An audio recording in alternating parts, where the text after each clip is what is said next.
Welcome to Morning Brief. I'm Julie Hyman. Let's get to the three things you need to know today. First up, U.S. stock futures mixed after a tech-led sell-off. AI disruption fear sending software stocks in particular plunging on Tuesday. Still, NVIDIA CEO Jensen Huang dismissing fears, calling the idea that AI will replace software, quote, illogical. Now investors are looking ahead to Google results due out after the close. Plus, AMD sinking despite topping fourth quarter earnings estimates. The chipmaker's first quarter forecast disappointing, with investors looking for a bigger payoff from AI spending. And Bitcoin hitting its lowest level since November of 2024. Investors rotating out of risk-on assets, sending the cryptocurrency briefly below $73,000. Right now it's down below $75,000. Bitcoin overall has fallen about 14% since the start of the year and is down about 40% since hitting a record high in October.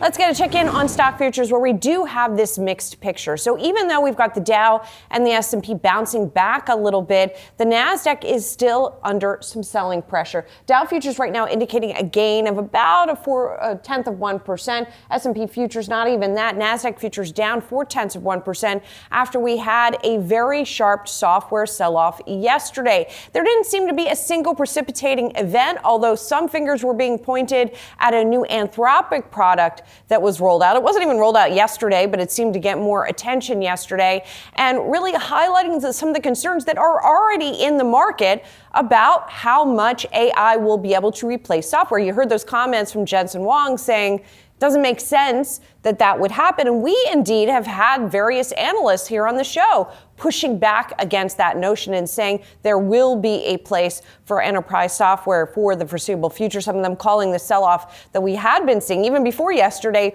overdone. So that's the backdrop that we've got for stocks. And then, of course, we're still right smack dab in earnings season. And I do want to point out some of the earnings highlights. We talked about AMD earlier, but let's talk about Eli Lilly. That company coming out with a huge sales forecast, saying sales are going to rise as much as 27% this year to $83 billion, fueled, of course, in part by Mounjaro and Zepbound. It's diabetes and obesity/weight loss drugs. And this is in sharp contrast to the forecast we got from Novo Nordisk, which was disappointing. Eli Lilly is still waiting for approval of its weight loss pill. That could happen this spring. Remember, Novo's got approved in December and is seeing high demand, but those Eli Lilly shares are up some 8% this morning.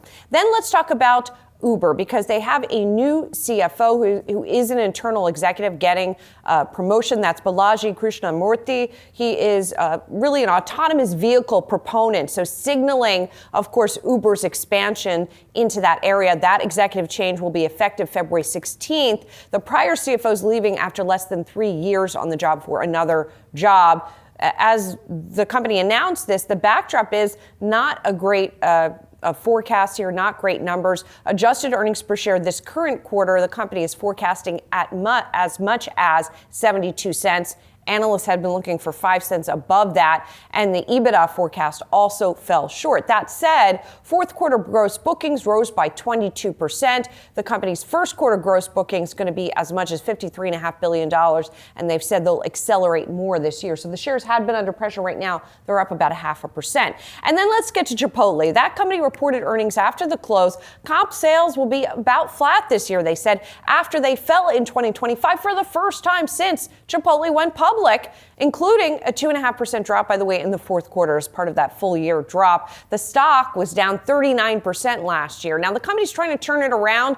They're accelerating the pace of store openings this year. They plan to open 370 new stores, and they've been really trying to communicate the value proposition. As we know, that is really the key at these fast casual chains or fast food chains as well, really saying we are not going to cost you a lot of money to get fed here. The company's also been rolling out some new items like single tacos, like higher protein offerings, but those Chipotle shares are down about 2% this morning. Now let's get back to Advanced Micro Devices, AMD. Those shares are taking a hit despite fourth quarter earnings and revenue topping estimates. The chipmaker also forecasts first quarter sales anywhere from $9.5 billion to $10.1 billion. Joining us for more, KeyBanc equity research analyst John Vinh for this segment brought to you by EY. And John... And John, you're a bull on this stock, but I hope you can shed some light here on why the shares are under such pressure this morning. What do you think? Yeah, I would characterize the earnings as good, not great. I would say, some of the disappointment, even though they posted very strong top line and bottom line numbers, is the quarter included $390 million of China MI308 revenues. If you exclude those 308 revenues from China, the data center number was in line. So I think investors were looking for more upside there, at least to the data center side. And then secondly, they're having to invest a lot of R&D and OpEx dollars, obviously, to stay competitive with NVIDIA. OpEx was up roughly 40% for the quarter in the guide. So there wasn't as much operating leverage on the guidance as you would expect it because of that level of investment. I want to follow up on China before we get more into that investment, because the company sort of also made clear, like, we had this China revenue this quarter, but we don't have a lot of visibility into how consistent that revenue is going to be. Not surprising because of the back and forth, right? So are you modeling any of that China revenue going forward? There is going to be $100 million of MI308 China revenues in the first quarter. But beyond that, we are not modeling any additional China contribution in the numbers. So getting back then to the data center question and the investments they're making, how should investors at this point think about where AMD fits in to the AI ecosystem, and what the ROI is going to look like for the company going forward? I do think that AMD is going to be a player within the AI ecosystem. Obviously, they've got a strong presence on the server CPU side. Second half this year, we are looking forward to the launch of their rack scale system, Helios. I think Helios is going to get them significantly closer in terms of just the performance gap versus NVIDIA. And then from an OpEx leverage perspective, I think you will see more operating leverage as we go through the year. They're probably going to invest 20 to 25% OpEx growth this year. We've got them growing kind of 50, 60% top line. So you will start to see more leverage and EPS leverage to the bottom line going forward. And what's your view? I guess the other thing that we can say about AMD following this morning is that the stock has performed very well, right? And so I'm curious, because this has been a tough season in terms of impressing investors. What do you see then as sort of the next catalyst for the stock to resume its gains? I think two things. One, on the server CPU side, these guys are somewhat capacity constrained. They are going to get more capacity going forward. TSMC is very tight on leading edge, so they're going to add more capacity going forward on server CPU. So that's going to drive more growth on the server CPU side. And then second half, the big bull thesis and the catalyst that we're looking for is the launch of MI455/Helios. It's going to start ramping in the third quarter here. Most significant volumes are going to be fourth quarter, but it's really that's really the big kind of catalyst that we're expecting here in the second half for AMD. And I'm curious about the broader chip universe as well. As we have seen new rockiness come into the AI trade more broadly, particularly with software, but it's bled over into semis also. Do you think that the pressure is going to be on more than ever when we start to get into Broadcom, NVIDIA, Micron, which are a bit sort of off timing in terms of their earnings reports? But do you think that the bar is going to be really, really high for them? I think certainly expectations are high. When I look at a Broadcom or NVIDIA, those companies are kind of very entrenched and established players. Obviously, they're very dominant in kind of the AI world. NVIDIA obviously, probably has 90% plus market share. Broadcom on the AI ASIC side, they've got that dominant TPU franchise with Google, and obviously they're ramping new programs with Meta and then OpenAI towards the end of the year. I think expectations are high, but I think those companies are going to be able to kind of deliver on those expectations. And John, I'm curious also what you make of this sort of back and forth reportedly between OpenAI and NVIDIA as of late, particularly the reports that OpenAI wasn't entirely satisfied with NVIDIA inference performance. Do you think that that is actually going to cause any kind of hit to orders, or do you think it's more just sort of them negotiating through the press in a way? Yeah, I think it's probably the latter. Realistically, if you take a step back, OpenAI, there really is not an alternative to NVIDIA at this point. Their performance and is so proven and dominant at this point. If you look at their next generation Vera Rubin stack, they have a CPX variant, which is actually a inferencing optimized kind of variant that's going to further kind of establish and strengthen their leadership position in the market. If you're OpenAI, obviously they're developing their own internal AI ASIC, but that chip isn't really going to be ready until the end of this year, early next year. Obviously, they're working a little bit with AMD, but there really is not an alternative for them at this point in terms of capacity, scale, and performance. So they're probably just trying to posture a little bit and maybe just try to negotiate a little bit on pricing there. John, great to see you. Thanks for joining us this morning. Great. Thank you. Thank you. Coming up on Morning Brief, we'll discuss the state of the AI trade more broadly ahead of the market open and bring you also talk more about earnings. You're watching Morning Brief.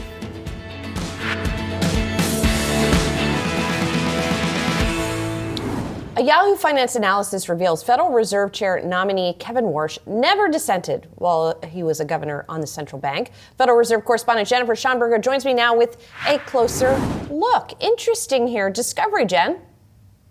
Thank you, Julie. Good morning to you. A look back at Federal Reserve Chair nominee Kevin Warsh's speeches during his time as Fed governor and transcripts of policy meetings reveal that he routinely raised concerns about inflation and protecting central bank credibility by keeping inflation expectations anchored, even as he voted during his tenure to mostly hold rates steady or lower them. Warsh's voting record at the FOMC during his time as governor from February 2006 to March 2011 shows that he voted in line with the committee consensus every time and never dissented. That includes 3 hikes when he first joined in 2006, but then holding steady and then cutting with the onset of the financial crisis, and then holding rates near zero as ripples from that deep recession persisted.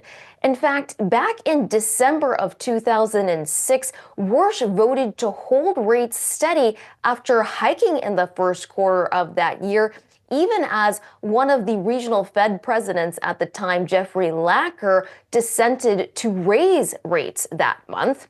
Now, during the Fed's policy meeting in April of 2008, that was roughly 4 months before Lehman Brothers failed at the height of the financial crisis, Warsh had expressed concern about inflation at that time, in addition to the strength of the job market.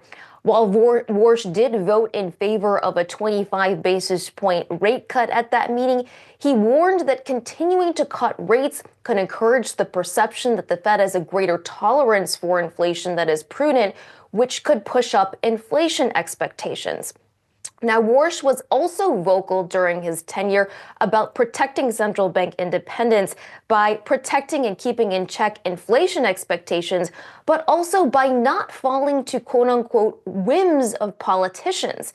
In a speech he made back in March of 2010, Warsh said that the Fed's credibility required, quote, fierce independence from the whims of Washington and the wants of Wall Street, and from a pernicious short-termism that can undermine the proper conduct of policy.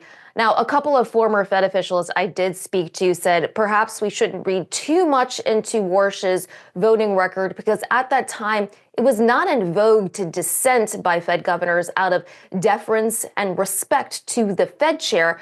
Over the past year, Warsh has made the case that he believes that interest rates could be lower because we're experiencing a productivity boom from AI, which could allow inflation to come down. Of course, whatever direction Warsh believes interest rates need to go, he will need to create a consensus on the FOMC. Julie? Well, also on the Fed front, Governor Stephen Mirans resigning from his position as chair of the White House Council of Economic Advisors. So what does that mean?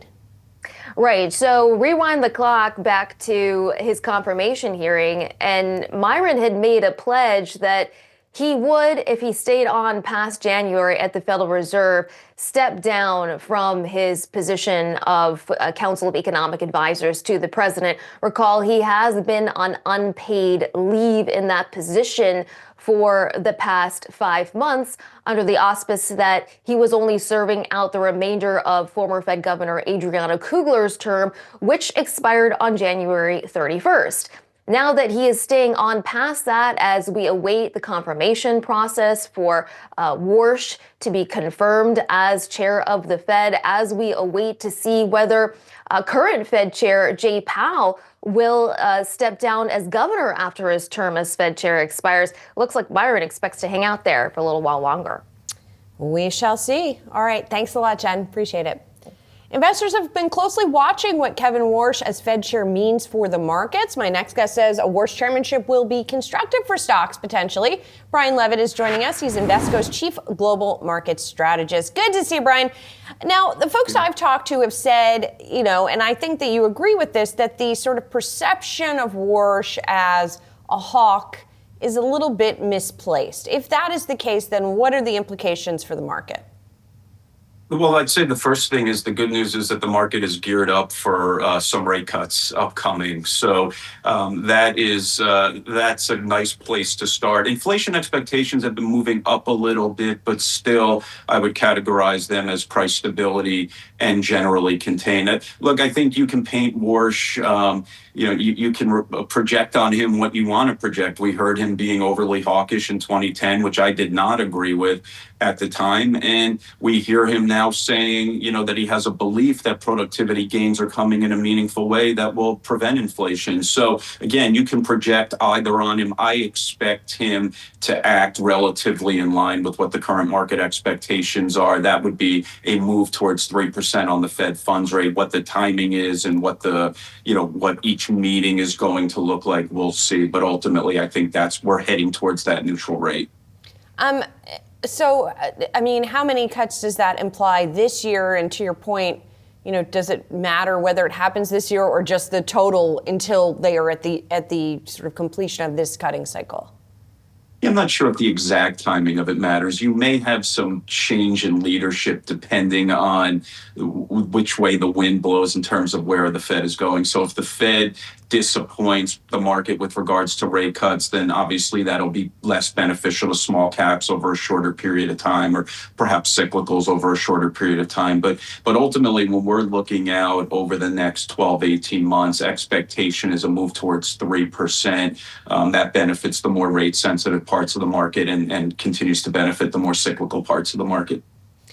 Brian, the backdrop right now is we have this sort of rate debate. The action in the market has been sort of a reassessment of the AI trade, right? And people trying to figure out where they should be. And they've decided they should not be in software pretty emphatically. What do you think of that move? I've been talking to some analysts who cover the sector recently who had said, even before yesterday, that the selling was overdone.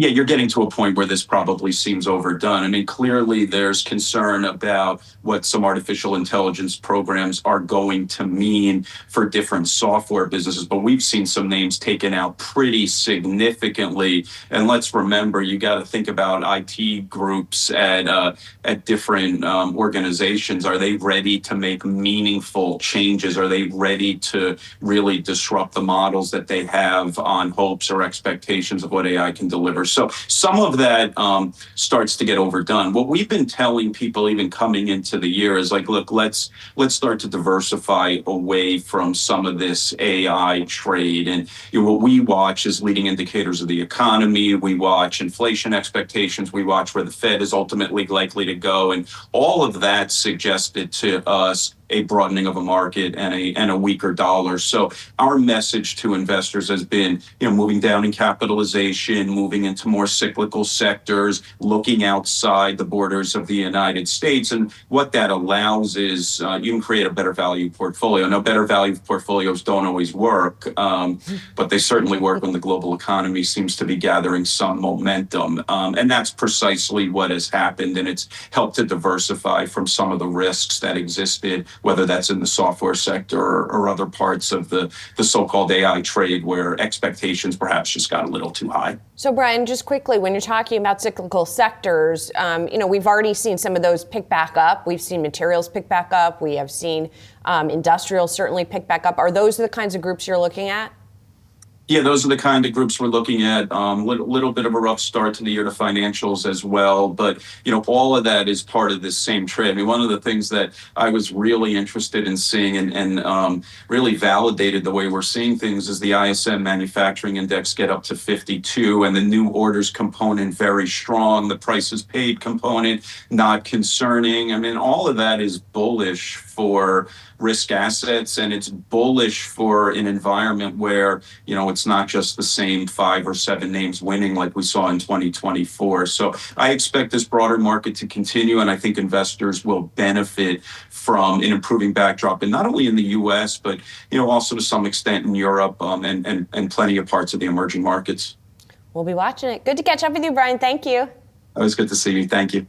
Coming up on Yahoo Finance, another Brian, our own executive editor, Brian Sazi. Saz, what's coming up on opening bid today? Well, Julie, like yesterday, I'm still in a suit, so that should indicate to you we have a big interview, and indeed we do. Phillips 66 CFO stopping by ahead of their earnings call. And then, Julie, I'm still upset with this software stock route. I don't know why everybody's so bullish and happy. I mean, I'm not even taking this shit seriously. Sorry, pardon the language. That's how fired up I am.